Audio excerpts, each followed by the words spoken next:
Paz seja convosco. Louva a Deus pela sua vida. Que junto comigo estamos aqui reunidos, podendo louvar, adorar e bendizer o nome do Senhor. É interessante,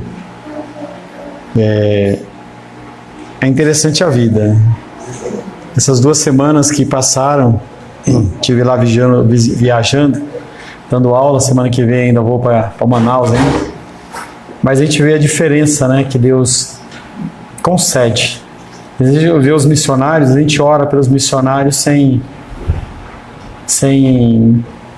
entender o que é que um missionário passa num contexto de dificuldade, né? E a primeira vez eu fiquei no hotel, dessa vez eu fiquei na casa de um irmão, que por um problema lá técnico lá, a caixa d'água dele está mais baixa que o chuveiro. E aí o que acontece é que eu tomei banho esses dias todo de cuia, né? De cuia. Tinha um baldão assim, mas estava quente, né? E aí eu ficava olhando para aquilo, eu falei assim, mesmo isso é um privilégio. E aí uma pessoa me levou para almoçar fora ontem. E eu falei, no meu intervalo da aula, e eu falei, não, vamos num quilo aí pra gente comer rápido. Não, eu quero te levar num lugar legal, pastor. Ele me levou lá na beira da praia, lá no Maranhão, e falou, pode escolher o que você quiser. Aí aquilo assim, né? E eu fico pensando, era o Maranhão. Aí eu olhei assim e falei, poxa, vamos dividir uma caldeirada, né? Ele falou, não, pode pedir.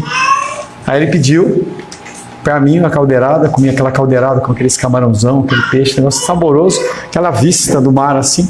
E eu fiquei assim constrangido, eu já tinha ficado constrangido na semana passada, quando eu estava em Limeira, e aí eu fiquei constrangido ontem, certo que eu não dormi nada, os pernilongos me comeram vivo lá naquele lugar. Um calor, parecia a boca do inferno, entendeu? O ar-condicionado uma das noites quebrou, aí você está dormindo assim, sabe? Geladinho, aí o negócio vai esquentando, os pernilongos picando, você não sabe se você levanta, se acorda. Eu sei que eu fiquei naquela trombação lá, quando eu vi de manhã, estava só ventilando, um calor, mesmo assim um privilégio do Senhor. E a gente está aqui novamente, reunidos, e a gente tem ar-condicionado está quebrado, né? Tem que mandar arrumar. Mas tem ventilador, tem cadeira para a gente sentar, a gente vem para a igreja com as nossas pernas, ou com transporte público, ou com carro. E tudo isso é privilégio do Senhor. Quando a gente pensa, por exemplo, na África, que eles têm que andar, não tem transporte. Tem que andar 3, 4 quilômetros naquele calor, naquela terra. E eles vão pulando e dançando, e eles pegam os ramos de palmeira e vão louvando, adorando ao Senhor. Então eu fico às vezes constrangido com esse tipo de coisa, sabe? Dessa vida, entendeu? Que nós levamos. Se a gente não tiver contato com pessoas que têm dificuldade, parece que a nossa vida é difícil demais, e ela não é, né? Estamos meditando dentro do Catecismo de Westminster, nos 10 mandamentos, e para dar uma relembrada, vamos ler Êxodo 20, por gentileza, eu que vou ler.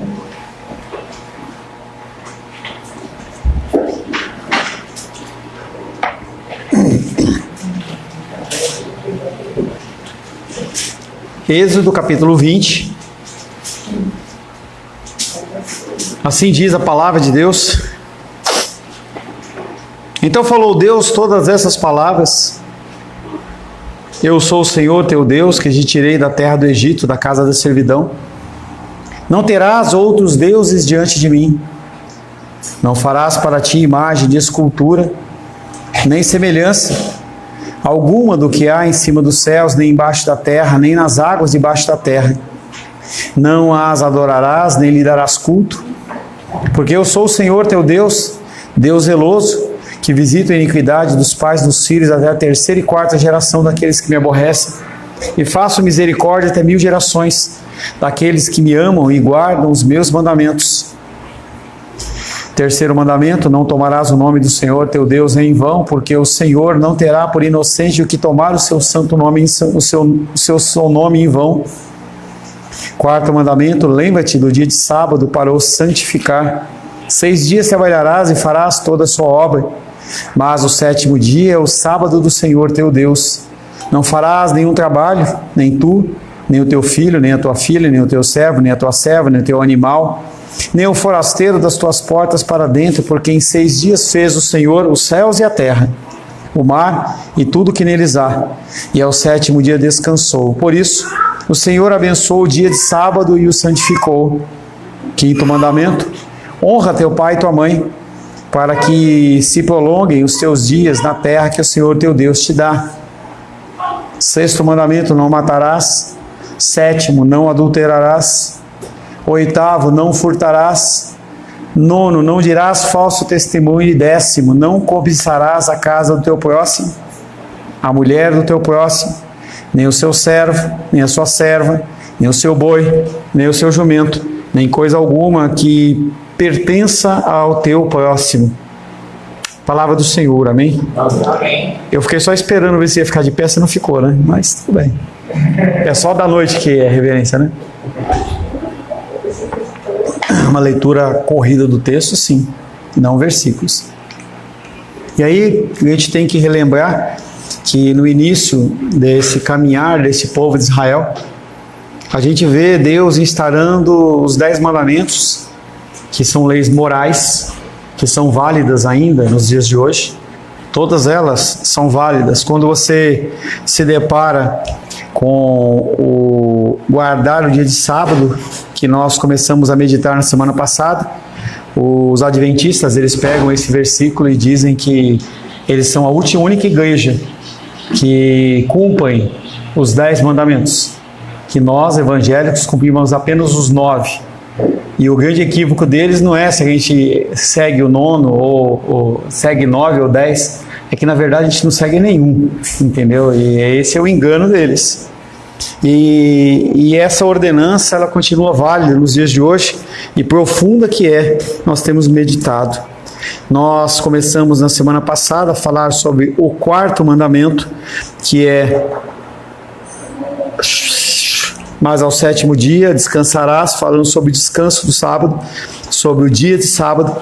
E hoje a pergunta 62, ele pergunta para nós quais são as razões anexas ao 4º mandamento. O que mais, além de você não trabalhar, esse mandamento quer dizer? A resposta é que as razões anexas ao 4º mandamento são: primeiro, a permissão que Deus nos concede fazermos uso de 6 dias da semana para os nossos interesses pessoais. Por quê? Minha pergunta para você é: por que nós temos que ter permissão de Deus, ou Ele nos concede a permissão para que nós façamos dos 6 dias da semana algo que nós possamos agir dentro dos nossos interesses pessoais? Rayane, né? Por quê? Por que a gente não pode fazer o que quiser? Por quê? Vamos, gente? Porque nós temos um Senhor. Isso aí, Helena. Nós temos um Senhor. Quando você aceita Jesus Cristo como seu Salvador e Senhor, você fica na dependência dele em todas as coisas. Então, a primeira das coisas, nós temos aí o sábado, que não é sábado, que com a convenção da igreja primitiva, com a determinação e a tradição dos apóstolos, é a transferência do sábado para o domingo, como o dia da ressurreição do Senhor. E na verdade é o que nós falamos: não importa se você adora o Senhor segunda, terça, quarta, quinta, sexta ou sábado, porque na verdade a nossa vida tem que ser uma vida de louvor e adoração ao Senhor todos os dias. Se nós congregamos um dia específico e nós separamos um dia específico, amém. E nós temos que entender esta condição, porque a nossa vida é uma vida de adoração e louvor. Você tem que adorar o Senhor, você tem que servir ao Senhor, você tem que ser servo dele, aonde você vai e no que você faz. E as pessoas, elas muitas vezes têm na cabeça delas que apenas o domingo, ou o sábado, ou qualquer outro dia, é o dia em que você tem que realmente parar para refletir, pensar e fazer alguma coisa. Então o Senhor, da mesma maneira que no dízimo Ele nos concede 100%, Ele comanda que nós devolvamos 10%, Ele permite que nós usemos de 90%, segundo o nosso entendimento, sempre guiado pelas suas escrituras. Também Ele nos concede 6 dias da semana para os nossos interesses pessoais. E nós temos os 6 dias para que o 7º dia a gente não precise fazer o quê? Roubar dele. Então a gente tem disposição, tem vigor, tem tudo para ser feito.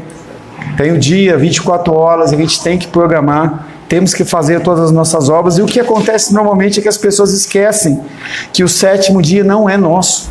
O 7º dia é do Senhor e você faz todas as suas programações. Quando você não pode fazer alguma coisa durante a semana, você joga para o fim de semana, especialmente no domingo. E isso é uma contravenção ou uma quebra desse mandamento. Outra coisa que é uma razão anexa ao 4º mandamento é o reclamar ele para si a propriedade especial do dia 7º, o seu próprio exemplo e a bênção que ele conferiu no dia de descanso. Como tudo que Deus faz, seja através de Cristo no Novo Testamento, seja no Antigo Testamento, ele mostra e ele faz, ele dá exemplo. Então, Deus não precisava descansar. Ele é um Deus perfeito, ele é um Deus soberano, não teve esforço da parte dele. Com a voz dele, ele proclama e a coisa acontece. Para nós pode ser uma coisa meio estranha da gente pensar, mas foi assim que aconteceu. Ele declara e a coisa acontece. Então não há cansaço, mas ele já mostra ali que há necessidade de se haver um tempo de trabalho e um tempo de descanso. Algo que vai ter um pouco mais também peso, lá no 10º mandamento fala sobre a condição da cobiça. Você não consegue administrar nem o que é seu, você vai querer o do outro. Nós temos que ter esse entendimento de que Deus ele nos concede o dia de descanso como uma bênção, porque Ele é o Senhor. Ele podia determinar, não, você vai trabalhar 7. Entendeu? Você vai ter que trabalhar 7 dias. As pessoas dentro da condição da escravatura, elas trabalhavam quando o seu Senhor mandava. As pessoas elas não tinham folga, não tinham férias, não tinha 13º. A pessoa simplesmente tinha que continuar trabalhando. Até Getúlio Vargas, aqui no nosso tempo, as pessoas não tinham uma série de benefícios que hoje tem. Mas isso é concedido por quem? Por alguém que é o Senhor. Alguém que comanda, alguém que manda, alguém que determina. Então, da mesma maneira que Ele nos concede 6 dias para nós termos os nossos labores e no domingo a gente vir a descansar, nós temos que entender que isso é benécia de Deus. E quando você quebra esse mandamento, porque você está precisando de dinheiro, ou por qualquer motivo, sem que haja a bênção do Senhor, o que acontece é que o dinheiro não é bendito. Você trabalha, enche o dinheiro, enche o bolso de dinheiro, às vezes nem sempre. E aí acontece uma despesa lá, acontece uma despesa cá, acontece uma coisa, e não é gafanhoto, é o próprio Deus. Ele está mostrando para mim e para você que o dia dele é dele. É como o dia do casal. É como o dia de sair com os filhos. Tem a incumbência, a definição certa para aquilo. O Senhor está nos mostrando que nós temos que aprender a organizar as nossas vidas. Nós temos que ter um modo de agir que seja racional e não a gente sair trombando e arrumando. Vai arrumar, vai lavar uma louça. Poxa, parece que a coisa vai trombando, arruma para você colocar direitinho lá na lava-louça lá. Todas as coisas nossas têm que ser feitas de uma forma racional. Deus nos deu a permissão de fazermos uso dos 6 dias da semana para os nossos interesses temporais, sempre segundo a palavra. Os seus recursos, o seu tempo, mesmo livre, você não pode agir segundo a sua vontade.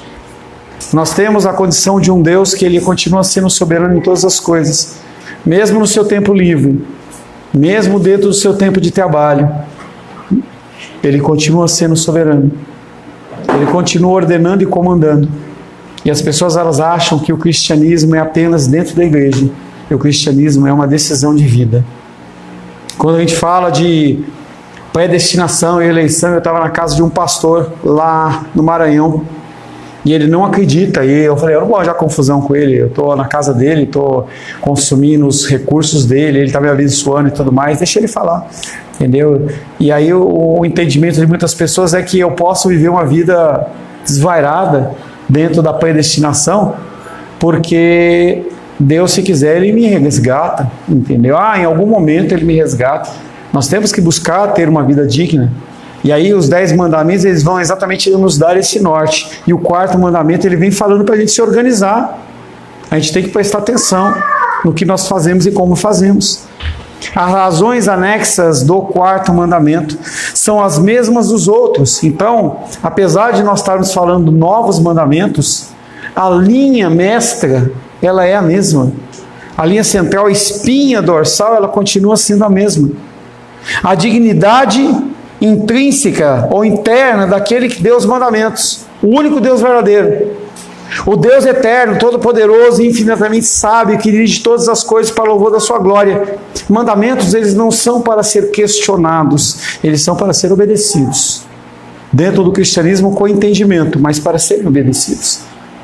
E nós temos que buscar cada vez mais esse entendimento, para que nós possamos olhar, em especial os 10 mandamentos, algo que deveria ser gravado no nosso coração. Porque quando você tem alguma coisa gravada no seu coração, quando você está diante de uma encruzilhada, você toma a decisão certa. Você só toma a decisão errada se você não tiver aquilo no coração. Eu vou decidir hoje fazer o que de domingo, Rô? Que eu falo sempre? Encher a laje, entendeu? É dia disso? Não é. Não é dia disso. Que programe para o sábado, que programe para outro dia, que programe, entendeu? E nós temos que fazer valer as coisas que os 10 mandamentos valem. Ordenam para nós. São coisas que as leis fazem conosco. Você não pode simplesmente quebrar uma lei simplesmente porque você deseja ou porque você está com vontade. Mas a gente acha que dentro dos 10 mandamentos a gente pode quebrar e não pode. Quando ele vem falando a questão, fazendo uma relembrada, ele fala, não terá outros deuses diante de mim. Você tem que olhar para dentro do seu coração quem você tem adorado. Quem é a prioridade da sua vida? Se é você ou se é Deus.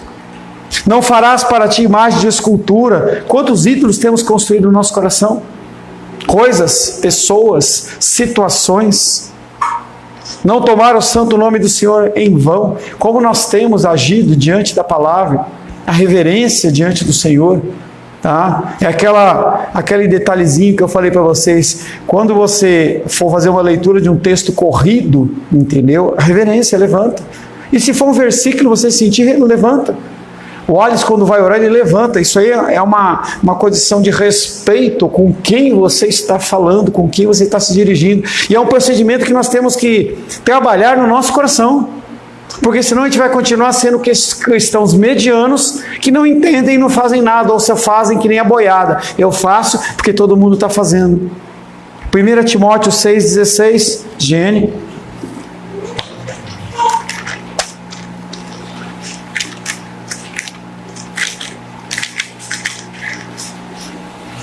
1 Timóteo, capítulo 6, verso 16.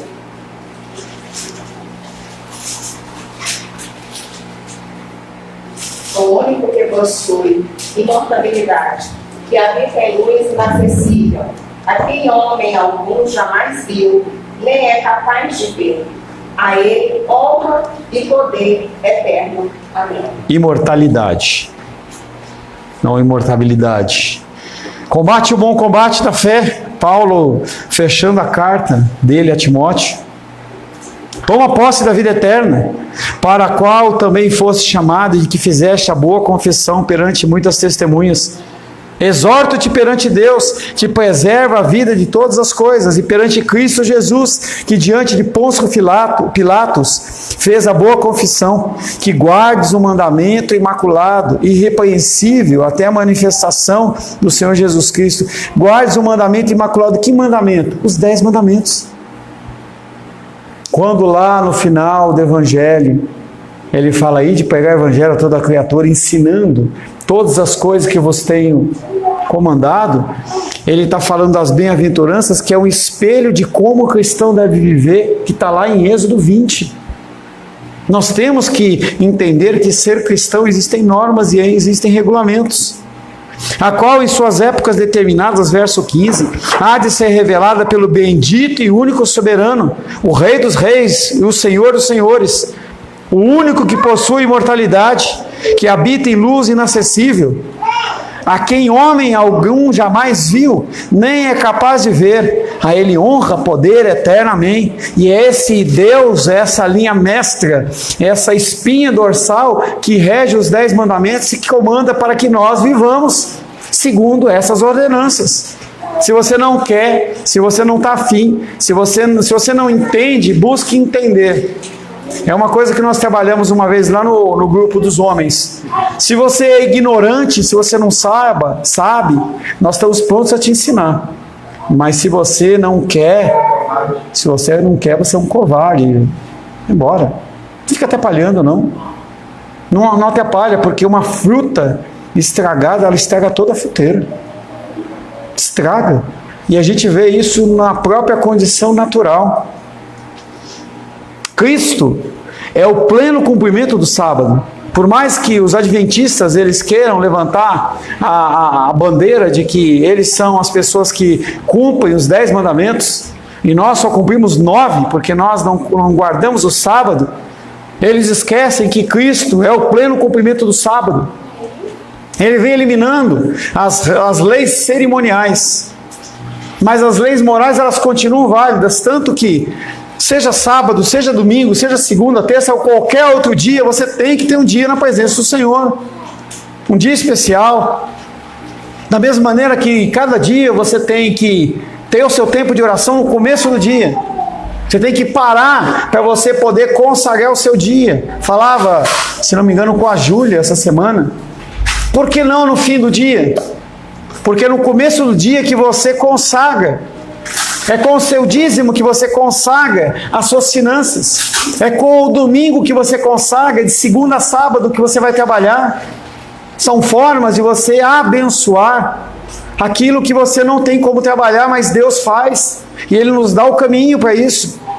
Cristo é o pleno cumprimento do sábado. Portanto, pode parecer que mediante o 7º dia, o Senhor tenha delineado ao seu povo a perfeição futura do seu sábado do último dia, a fim de que pela incessante meditação e do sábado, a essa perfeição aspirasse algo novo por toda a vida. Então o sábado, ou o dia de descanso, ele já vem fazendo simbolismo em relação ao dia depois do juízo. O juízo nós todos vamos passar, mas depois do dia do juízo vai ser um tempo em que não vai haver choro, pranto e ranger de dentes. Não vai haver mais cansaço. Você vai estar ali numa condição plena de adoração ao Senhor. Até lá nós vamos ter que trabalhar. Até lá tem labor, até lá tem tristeza, até lá tem dor, até lá tem dificuldade. E não é uma questão de ser cristão ou não ser cristão. O que aconteceu, gente? Misericórdia. O que você fez com ela, filho? Você falou não? Ah, é? É exatamente o que nós fazemos.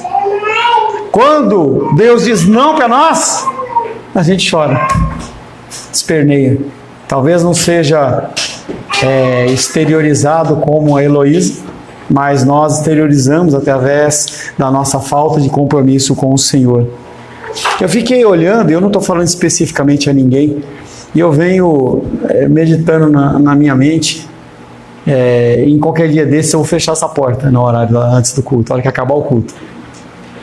Eu vou fechar essa porta e eu vou dar a sensação para a pessoa que está lá, depois eu vou abrir, mas eu vou dar a sensação da pessoa que está lá, ela entender que se no dia do juízo você não estiver pronto, você vai para o inferno. É as virgens nécias. A pessoa ela entender que o atraso ele tem a ver com falta de respeito com o Senhor, que é tomar o nome do Senhor Deus em vão, é não respeitar o dia de sábado, entendeu? É você estar cansado, estava lá com o Alice conversando, ai que vontade de ficar na cama, cansado. Um dia nós vamos estar diante do Altíssimo e Ele vai perguntar, por que você não teve zelo em relação aos meus mandamentos? Cristo é o pleno cumprimento do sábado. E esse sábado ele prefigura já a condição do dia depois do julgamento. Um dia que não vai ser de alegria, um dia que vai ser de trevas, de mágoa, de tristeza. Um dia de amargor, em que as pessoas, apesar de serem salvas, talvez, eu não sei dizer, pode o teólogo até inventar, mas só quem estiver no dia ali, diante do Altíssimo, vai saber se vai ter no coração uma dúvida ou não, se vai ter certeza ou não. Aqui na Terra a gente pode falar que tem certeza. Mas quando chega a hora, será que você vai estar diante do Senhor e você vai ter tranquilidade? Então eu estava lá nem falei para a rua, né? Cheguei lá no aeroporto, aí coloquei a mala, tem que passar lá no raio-x, aqueles negócios lá. E aí o cara falou assim, só pode colocar a mala lá para dar uma averiguada? Eu falei, o que será que o cara achou aí, né? Não tinha nem camarão, nem queijo, nem coisa nenhuma, né? Na volta. Na volta agora. Aí eu abri a mala, aí ele falou assim, dentro dessa malinha aqui tem um negócio aqui, pontiagudo, não sei o quê. Aí eu tinha colocado uma lixa de unha, entendeu? Daquelas de metal. Aí o cara encanou com isso, né? Que ela já viajou pra lá, pra cá, pra lá, pra cá, pra cá. A mulher encanou com aquilo. Aí o cara pegou na mão, olhou, era uma lixinha que tinha um cabo grande, mas ela tinha uma lâmina desse tamanho assim. Aí ele olhou pra mim e falou assim, chegou a mulher, e agora, o que eu faço? E aí a mulher falou assim, você tem que procurar uma régua, porque a determinação do tamanho da lixa permitida de tanto. Aí ele foi lá e falou assim, olha, o tamanho, eu nem lembro, né? Mas tipo, é 10 centímetros. E a sua está com 9,5. Eu falei, e aí, né? Eu vou ter que apreender, né, a sua lixa e descartar ela. Faz tudo bem, vai fazer o quê, né? Não vou desligar. Mas imagina você numa viagem internacional em que as pessoas procuram drogas ou alguma coisa desse tipo, e a gente vê muita situação desse tipo. Então você acha que está tudo certo, mas imagina você sendo levado para uma sala de revista, alguma coisa. É a mesma coisa do dia do Senhor. Será que nós vamos ter a tranquilidade, a sensação do dever cumprido? É uma pergunta interessante essa. Não há dúvida de que pela vinda do Senhor Jesus Cristo, o que era aqui cerimonial na primeira vinda, foi abolido. Então, o que é lei cerimonial, ordenanças, o pastor tem que usar terno, tem que usar gravata, tem que usar roupa branca, tem que usar preta, tem que usar não sei o quê, a mulher tem que fazer isso, tem que fazer aquilo, tem que matar ovelha, tudo isso caiu por terra, não tem mais essa condição, não há mais essa necessidade. Jesus Cristo, ele abole a lei cerimonial, pois ele é a verdade por cuja presença se desvanecem ou somem todas as figuras, o corpo, a cuja visão são deixadas para trás as sombras. Então, quando o real aparece, aquilo que ainda está na memória deixa de valer a pena. Então eu pensei lá, por exemplo, eu estava lá sentado naquele restaurante maravilhoso lá, e aí falou uma caldeirada, entendeu? Eu imaginei aquele pote de feijoada grande, assim, né? Que tão grande, não sei o quê, com as poças de peixe, não sei o quê, e veio diferente. A minha expectativa, pastor, que comparação mais tola, mas é isso. A gente tem essas expectativas do que será o céu, como é, o que não é, e a palavra de Deus diz que nem olhos viram, nem ouvidos ouviram o que Deus tem preparado para a gente. E a gente se vende, a gente troca o dia do Senhor por tanta coisa, a gente abre mão de tanta coisa, mas no dia do Senhor a gente faz questão de não dar, de violar, entendeu? A gente é tão correto em relação a algumas coisas, vamos sair, é o avião, é o ônibus, é não sei o quê, mas quando é as coisas do Senhor, quando é o dia do Senhor, parece que a gente não tem tanta seriedade assim. Ele é a verdade, ele é o corpo, e a partir da vida dele, tudo é deixado para trás como sombra. Ele é, o verdadeiro cumprimento do sábado. Com ele, sepultados através do batismo, fomos enxertados na participação da sua morte, para que participantes da sua ressurreição andemos em novidade de vida. E é interessante essa condição de você enxertar uma planta na outra. Então você pega uma plantinha, um raminho de planta, e você coloca lá nela, não sei como funciona, vai amarra, não sei como funciona, e aí o que acontece é que parece que aquela seiva da planta, ela começa a passar por aquele raminho que não era daquela planta, e aí começa a receber vigor, começa a receber nutrientes, e recebendo nutrientes começa a ter vida, e somos nós. A gente era aquele espinheiro, a gente era o sicômoro que eles falam, né? Era algo que não era agradável, o Senhor vai lá, corta o raminho, chamado Paulo, chamado Diene, chamado Wallace, e aí vai lá, tira os espinhos, entendeu? Vai lá e coloca na árvore que é Jesus, na videira verdadeira, prende, e a gente começa a receber essa seiva, e essa seiva vai mudando e transformando a gente para uma pessoa melhor, ou deveria, né? Romanos capítulo 6, verso 4. Romanos 6, verso 4. E esse pão aí, Helena? Que é esse pão aí no chão? Helena, esse pão aí. Olha no chão aí, ó. Joga no lixo para mim, por favor. Deve. Romanos capítulo 6, verso 4, com uma grande voz de trovão. Ó filha querida e amada. Hã? Fomos, pois, sepultados com ele na morte pelo batismo, para que, como Cristo foi ressuscitado dentre nós pela glória do Pai, assim também andemos na outra novidade de vida. Nós somos mortos. Nós somos sepultados.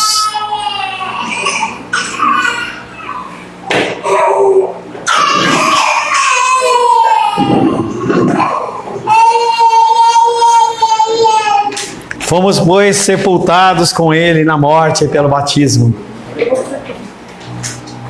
para que, como Cristo foi ressuscitado dentre os mortos pela glória do Pai, assim também andemos nós em unidade ou em novidade de vida.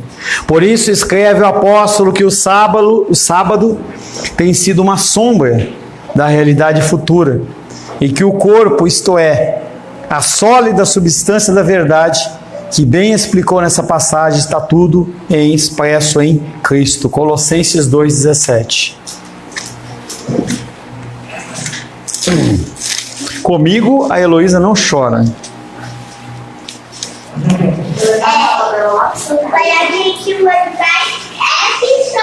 Comigo a Heloísa não chora. 16, 17, por favor.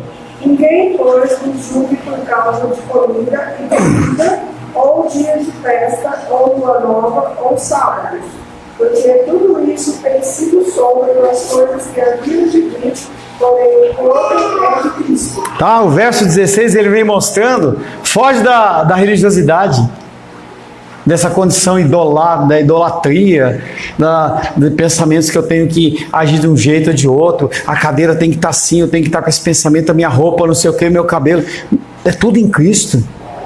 Ele vem dizendo que Ele é Senhor de tudo. Quer comer algo? Consagre. Lógico que você não vai pegar a farofa da macumba lá, entendeu? Não vai tentar o Senhor. Mas se tiver com fome, come. Consagre e come. O que é a lua nova? As festas que tinham. Haviam várias festas, entendeu? E uma das festas era a festa da Lua Nova, em que eles tinham lá, eu não lembro de cabeça, entendeu? Tem que olhar as festas, mas era uma festa específica. E aí eles determinavam as festas, o modo de agir, tinha que ser daquele jeito certinho, assim, assim, assado. E muitas vezes não deixavam as pessoas participar porque não cumpria aquele ritual, não cumpria aquela ordenança, aquele mandamento. E o Senhor vem falando assim, ninguém, pois, vos julgue por causa da comida e bebida, ou dia de festa, ou lua nova, ou sábados. É claro que, diante de pessoas que se escandalizam, você tem que evitar fazer as coisas. Mas é por amor à pessoa, não é por causa que você é religioso ou qualquer outra coisa, não. Esta determinação não consiste em apenas um dia, mas em todo o curso da nossa vida, até que inteiramente mortos para nós mesmos, nos enchamos da vida de Deus. Qual é o tempo? Qual é o dia? Qual que é o momento? Quanto tempo tem que me consagrar? Na época que a gente fazia visita, eu trabalhava com batalha espiritual, você ia fazer uma visita, não, primeiro eu tenho que fazer um jejum. Aí eu faço o jejum, aí eu estou pronto para fazer a visita. Nossa vida é uma vida de jejum e oração. Nossa vida é uma vida de consagração ao Senhor. É uma vida de busca, a gente tem que ter prazer na presença do Senhor. E eu digo mais, adultos, crianças não, adultos, você não quer vir? Fique em casa. Se você não tem alegria e prazer na casa do Senhor, faça qualquer outra coisa. Vai jogar bola, vai para o parque, vai empinar pipa, entendeu? Porque a casa do Senhor é onde você vai se encontrar com o seu amado. E quando a gente namora, você quer ver o seu namorado, a sua namorada o tempo todo, é aquela necessidade. Por que quando é para a casa do Senhor parece que é um grande esforço, parece que, nossa, vamos, entendeu? Amarrado, entendeu? Fica em casa. mas saiba que o Senhor vai te honrar também. Porque no dia do Senhor, no dia do juízo dele, você não vai ser contado como ovelha, você vai ser contado como bode. Como é que ele vai colocar você adorando a vida, ao ser dele por toda a eternidade, se você aqui, num período pequeno de tempo, você não consegue adorar o Senhor? Ele honra você e deixa você se você quiser. Portanto, quer esteja longe dos cristãos a observância, portanto, que esteja longe dos cristãos a observação supersticiosa de dias, sábado, domingo. Domingo a gente convencionou porque é um dia que normalmente as pessoas não trabalham e a gente pode se reunir. Contudo, não foi sem alguma razão que os antigos escolheram o dia de domingo para pô-lo no lugar do sábado. Ora, como na ressurreição do Senhor está o fim e o cumprimento daquilo que é verdadeiro descanso, que o antigo sábado prefigurava, os cristãos são advertidos pelo próprio dia de que postergam as sombras a não se apegarem ao cerimonial envolto que tinha naquele tempo das sombras. Então, o sábado que passa para o domingo é uma mudança, é um limite, é um marcador. É como quando você casa e você coloca uma aliança, que pode ser de prata, de ouro, de platina, de diamante, qualquer coisa. É só um símbolo. A morte de Cristo ali é um símbolo para mostrar para a gente que mudou. Não há mais necessidade de todo aquele ritual, toda aquela condição. Mudou. Ele cumpriu, ele fez. Não há mais necessidade, a gente tem que buscar sermos mais diligentes, mais adoradores, mais profundos, porque as sombras ficaram para trás. Quando a gente pensa em época de revolução industrial, a gente pensa em século XVI, século XVII, em que as pessoas elas começam a achar que o ser humano ele não precisa mais dar satisfação para ninguém. E eles chamam a época do pensamento do ser humano como a época das luzes. Eles estão enganados. A época das luzes são aquelas pessoas que têm a luz do Espírito Santo guiando os seus caminhos. Lâmpada para os meus pés é a tua palavra e luz para os meus caminhos. Amém? Senhor, em nome de Jesus, louvamos o teu nome por esse primeiro período. Queremos te dar graças, Pai, queremos glorificar, exaltar e bendizer o teu nome, pedindo a ti, Pai querido, que o Senhor nos abençoe agora, nesse tempo de comunhão. Oro em nome de Jesus. Amém. Graças ao nosso bom, querido e amado Deus.